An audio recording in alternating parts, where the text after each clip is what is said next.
Your property can be thousands of acres, but one piece of paper can still change everything.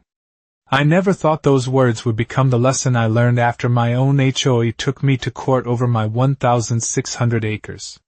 My name is Ethan Walker, and my family ranch had been part of my life for decades. The land was not just a number on a document. It was where I worked, where I built my home, and where generations before me had created a future. That all changed the morning I opened a letter from the court. Inside was a lawsuit from the HOA claiming they had rights to access my property. At first, I thought there had to be some kind of misunderstanding. HOAs usually deal with neighborhood rules, shared spaces, and community standards. They do not normally challenge the ownership of a private ranch. But when I read the details, I realized they were serious. The HOA believed an old access agreement gave them a legal path across my land. They claimed that a route running through my property had always been connected to the community. The problem was, I had never agreed to that arrangement. I knew every corner of my ranch, every fence line, and every recorded boundary. But I also knew one thing about property disputes. The person with the strongest memory does not always win. The person with the strongest evidence does. Instead of arguing with the HOA board, I started collecting records.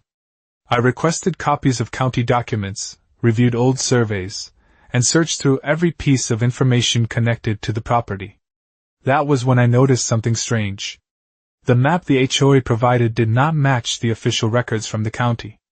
The boundaries looked similar at first, but one important detail was different. The HOA map showed an access route that did not appear the same way in the public property records. I knew that difference could become the center of the entire case. Meanwhile, the HOA president, Victoria Reynolds, appeared confident that the lawsuit would prove their position. She explained to other residents that the organization was simply protecting what they believed belonged to the community. I understood why some people supported her. They were looking at documents that seemed official. But I had started looking deeper, and I knew there was more to the story. The biggest question was no longer whether the HOA believed they had access. The question was how they got that belief in the first place. Who created the original document? Was the agreement ever legally completed? And why did nobody compare the HOA records with the actual county files before taking this step? As the court date moved closer, I discovered that the answer was hidden in a document that had been sitting unnoticed for years. A document that could completely change how everyone viewed the dispute. The first thing I learned after receiving the lawsuit was that the HOA was not relying on one simple document. They had built their entire argument around a collection of records that appeared connected, but the more I looked into them, the more questions I found. I started with the access agreement they included in their filing. On the surface, it looked official. It had dates, signatures, and references to the community. But something about it did not make sense. The agreement described a route across my land, yet the details did not match the property records I had maintained for years. I decided to visit the county records office and compare every document side by side.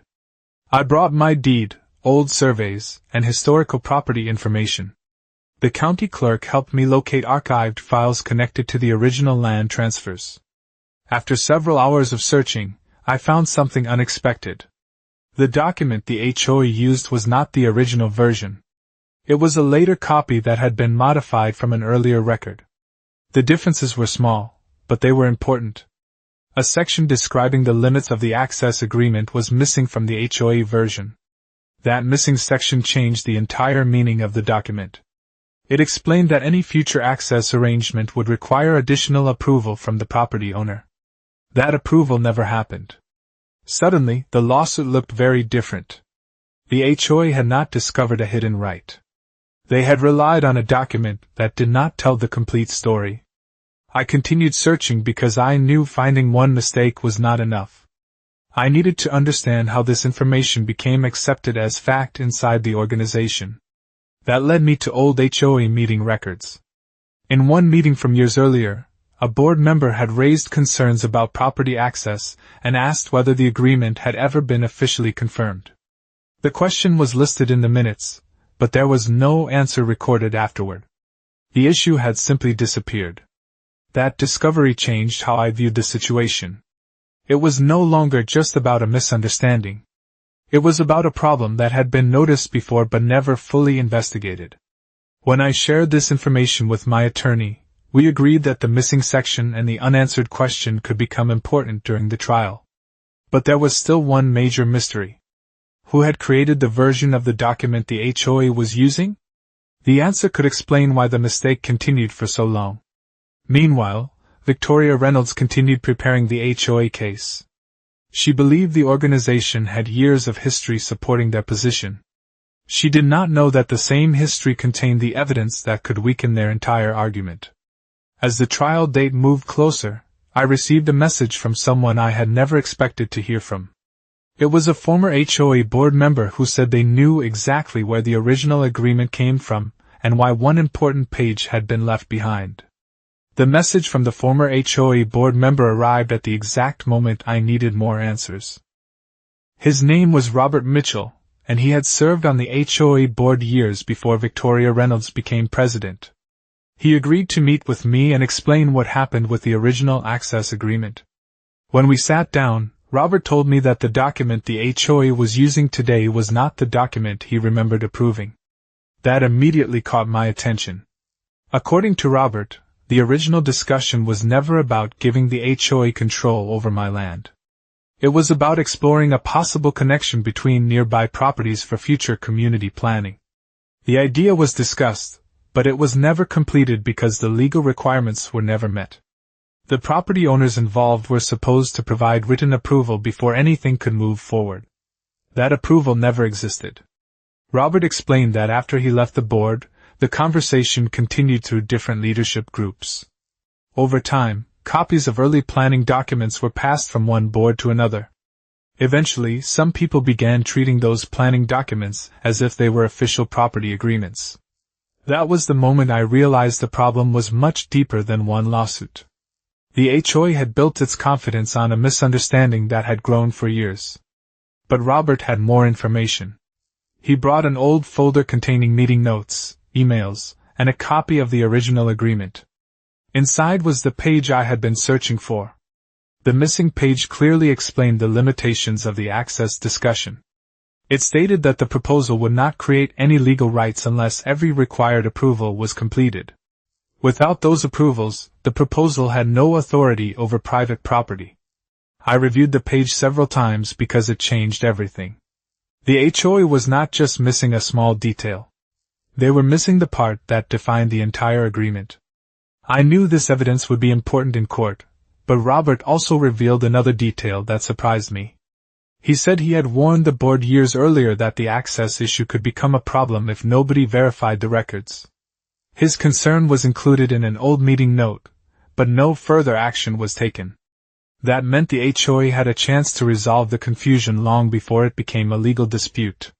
When I shared Robert's information with my attorney, we prepared the documents for the upcoming hearing. The evidence now showed a clear pattern. A proposal became a document. A document became a belief. And that belief became a lawsuit.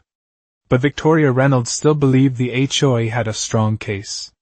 She continued telling residents that the organization was protecting a long-standing community right.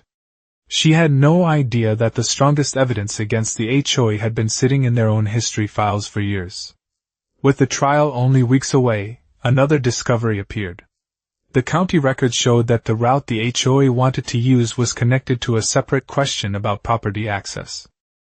The answer could determine not only who was right, but whether the HOA had any legal path into my land at all. The closer we got to the trial, the more I realized this case was no longer just about a piece of land. It was about whether a belief repeated for years could become stronger than the actual records. The HOA had built its argument around the idea that they had always used the access route, but the evidence was starting to show a different story. After reviewing Robert Mitchell's documents, my attorney suggested we investigate the history of the route itself. We needed to know one thing clearly. Did the HOA ever have a legal path across my property, or did they simply assume one existed? We requested additional county records and found something unexpected. The route shown on the HOA maps was connected to an old development concept, not a completed property agreement. Decades earlier, developers had considered creating a shared connection between different areas of the community. But the plan was never finalized because the required property approvals were never completed. The route existed on paper as an idea, but not as a legal right. That discovery changed the entire direction of the case. The HOA was not defending an established access agreement. They were defending a plan that had never officially become reality. When Victoria Reynolds learned about the new information, she continued to argue that the HOA had acted based on the records available to them. I understood her position. She believed the documents were legitimate because they had been stored, reviewed, and passed down by previous leaders. But the problem was that nobody had verified the original source. A document being kept in a file cabinet did not automatically make it legally valid. As the trial approached, both sides prepared their final evidence. The HOA presented years of community discussions, old maps, and references to the route. My legal team focused on the official records, the missing approval page, and the testimony from Robert. The difference between the two arguments became clear. The HOA had history, but I had proof. A few days before the hearing, we received another important update from the county. A property survey from the original land transfer had been located in the archives. The survey showed the exact boundaries of my 1,600 acres and confirmed that the disputed route was never part of any shared access agreement. It was one more piece of evidence showing that the HOA's understanding was built on incomplete information. But the survey revealed something else that surprised everyone. A note attached to the original records mentioned that future access requests would require a separate agreement with the landowner. That agreement was never created. The HOA had been searching for a right they never actually received. With the trial only days away, Victoria still believed the court would see the situation differently. She trusted the documents the HOA had relied on for years. But she did not know that the strongest evidence against her organization came from the same history they planned to use as their defense. The night before the trial, I sat at my kitchen table surrounded by years of paperwork, maps, and records that told a story nobody expected. When this started, I thought I was dealing with a simple disagreement over property access. But after everything I discovered, I understood that the real issue was much bigger. The HOA had spent years believing they had a right that was never officially created. The question now was whether the court would see the difference between a long-held assumption and a legal fact. My attorney organized the evidence carefully. We prepared the original deed, the county survey, Robert Mitchell's testimony, the missing page from the access agreement, and the historical records showing that the proposed route was never completed. Every document connected to the next one, creating a clear timeline of how the misunderstanding developed. The HOA had a different strategy. Victoria Reynolds and her legal team focused on the history of the community. They argued that the route had been discussed for many years and that residents believed it was part of the neighborhood's future plans. I understood why that argument could sound convincing. People naturally trust things that have existed for a long time. But the problem was that time alone could not create ownership rights. A conversation was not a contract. A proposal was not an agreement. And a map was not proof of legal access. On the morning of the hearing, I arrived early and watched both sides prepare their documents. Victoria looked confident. She believed the HOA had enough history to support their position. She spoke with several community members before entering the courtroom, explaining that the HOA was simply protecting what they believed was a shared interest. But inside the courtroom, the focus was different. The judge was not asking what people believed. The judge was asking what the documents proved. During the hearing, the HOA presented their maps and explained how the access route had appeared in community planning materials for years. Then my attorney presented the official records. The county survey showed the true boundaries of my land. The original agreement showed the missing approval requirement. Robert explained that the HOA had continued using incomplete information after concerns had already been raised. As the evidence was presented, the difference between assumption and proof became impossible to ignore. Then came the moment that changed the entire hearing. The judge reviewed the original access agreement and noticed the missing section that had never appeared in the HOA version. That section explained that no access rights would exist without additional approval from the property owner. That approval had never happened. The document the HOA believed gave them a legal path actually showed the opposite. But before the judge could make a final decision, the HOA's attorney requested one last opportunity to present additional evidence. They claimed they had found another document that could support their argument. Everyone in the courtroom waited as the new evidence was prepared. Victoria still believed this final document could save the case. What nobody knew was that the document would reveal the final truth about how the HOA gained confidence in a right they never owned. The additional document the HOA presented created a moment of uncertainty in the courtroom. After everything we had uncovered, I believed the evidence was clear, but I knew one final piece of information could change the direction of the case. Victoria Reynolds watched carefully as her attorney placed the document before the judge. They explained that the papers showed the community had always intended to maintain access through my property. For a few moments, the courtroom was quiet. Everyone wanted to know whether this was the evidence the HOA had been searching for. My attorney requested time to review the document, and when he finished, he noticed something important. The document was not a completed agreement. It was another planning record. It described a possible future arrangement, but it did not include the required approval from the property owner. It was another example of the same mistake that had followed the HOA for years. An idea had been mistaken for a legal right. A discussion had been mistaken for an agreement. The judge asked the HOA representative a simple question. "Can you show where the property owner approved this access?" The courtroom became silent. The HOA could not provide that approval because it never existed. Victoria looked through the documents in front of her, and for the first time during the entire process, the confidence she had carried seemed to disappear. She was not facing a disagreement anymore. She was facing the reality that the foundation of the lawsuit was built on incomplete information. The judge reviewed the evidence again, including the original survey, the deed records, the historical documents, and the testimony from Robert Mitchell. Each piece confirmed the same conclusion. The HOA had believed they had access rights, but belief was not enough. Legal rights required proper documentation and approval. After the hearing, the judge issued the decision. The court recognized that the property belonged to me and that the HOA had failed to prove any legal right to use the access route across my land. The lawsuit was dismissed. But the biggest impact was not just losing the case. The HOA also lost the only legal path they believed connected their community to my property.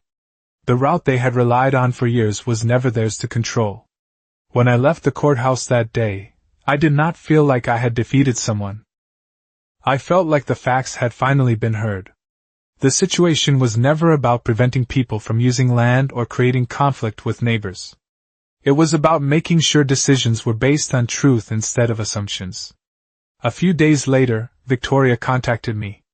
Her message was different from the first conversations we had. She admitted that the HOA had trusted old records without verifying their accuracy. She explained that the board would review its procedures and make sure future decisions were supported by official documentation. I appreciated that change because the goal was never to embarrass anyone. It was to protect what was legally mine. But there was still one final question that remained unanswered. If the HOA had relied on incorrect documents for so many years, who originally created the version that started the entire misunderstanding? After the court decision, I thought the story was finished. The evidence had been reviewed, the lawsuit had ended, and the question of access to my property had been settled. But one question continued to bother me. How did the HOA become so certain that they had a legal right in the first place? The answer mattered because this was not just about one disagreement. It showed how a misunderstanding could grow over years until people believed it was a fact. I wanted to understand where everything started. With the help of my attorney, I began reviewing older records that were not part of the original trial. We searched through archived planning documents, previous HOA meeting notes, and historical property files. What we found explained how the confusion had developed. Many years earlier, before Victoria Reynolds became HOA president, the community had discussed expanding access routes around the area. At the time, several ideas were considered, including possible connections between different properties. But those ideas were never completed through the proper legal process. The plans remained discussions, not agreements. The person who originally organized those documents was a former development coordinator named Daniel Harper. He had worked with the community during its early growth and created several planning maps showing possible future improvements. Those maps were useful for discussion, but they were never meant to establish ownership rights. Somehow, years later, copies of those planning materials became part of HOA records. New board members saw the maps, saw the old notes, and assumed they represented something legally binding. The mistake was not made overnight. It happened slowly, one assumption at a time. That discovery changed how I viewed the entire situation.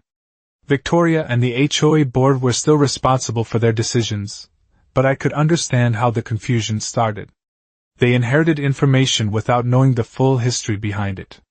The problem was that nobody took the final step of verifying the records before trying to enforce them against private property. I contacted Robert Mitchell again, and he confirmed that Daniel Harper was the person who originally created the planning materials. Robert explained that several board members had questioned the documents over the years, but because no immediate conflict happened, the issue was always pushed aside. The missing verification became a problem only when the HOA tried to use those documents as legal proof. The more I learned, the clearer the pattern became. The HOA did not lose because they lacked confidence. They lost because confidence was built on incomplete information. A few weeks later, the HOA held a meeting to discuss what happened. Residents asked questions about how the records were handled, and why nobody had confirmed the legal details earlier. Victoria admitted that the board needed better procedures for reviewing property-related decisions. For the first time since the dispute began, the conversation was not about winning or losing. It was about learning from the mistake. But as I reviewed the final archived records, I discovered one more detail that surprised me. A note from the original planning period suggested there was another proposed access route that never reached the HOA files. If that route existed, it could explain why the community believed they needed my land in the first place. The discovery of the forgotten access route changed the way I looked at the entire dispute. For months, everyone had focused on the route the HOA wanted to use through my 1,600 acres, but now there was another possibility. If the original planners had considered a different connection, why did the HOA continue pursuing my property instead? I decided to investigate the archived planning files connected to that alternative route. What I found explained how the confusion grew over time. The original development plans showed that the community had several possible options for future access. The route through my land was only one idea among many. It was never selected as the official solution, and it was never completed through the required legal process. Another proposed route had actually been discussed because it would have avoided crossing private property. However, that plan was eventually abandoned because it required additional agreements and funding that were never finalized. Over the years, the abandoned ideas remained in old files, and different HOA boards inherited pieces of information without understanding the full history behind them. That was the missing piece.